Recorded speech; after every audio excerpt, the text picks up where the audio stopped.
Também me quer mencionar, dentro do aspecto festivo aqui, cuja luna, dia 4 de dezembro, no centro de bairro de Porto Dakota, está cumpre 47 anos de existência. Tá bom para nós, como bairro de Dakota, para que tu rato e recordar e agradecer esse nome que estava tendo a tarefa e a visão para o que a nossa heredade hoje. Na 5 de julho de 1947, a funda Sportvereniging Dakota,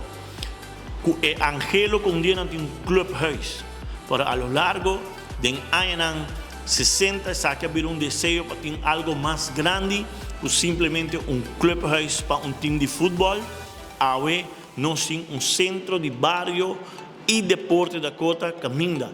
A visão do senhor Franz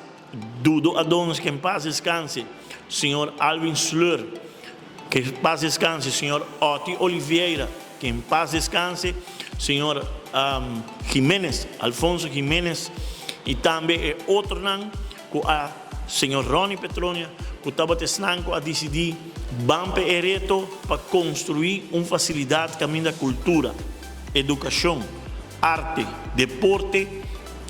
tour por bimba de um solo dak. Pois,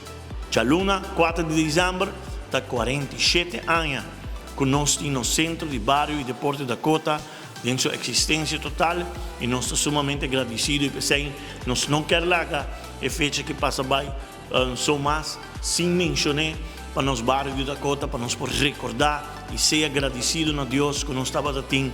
e pessoa aqui que a querer de uma visão que a nós tem como coerência e a nós tem que usar para seguir manter para a seguinte geração que lo bem, para seguir manter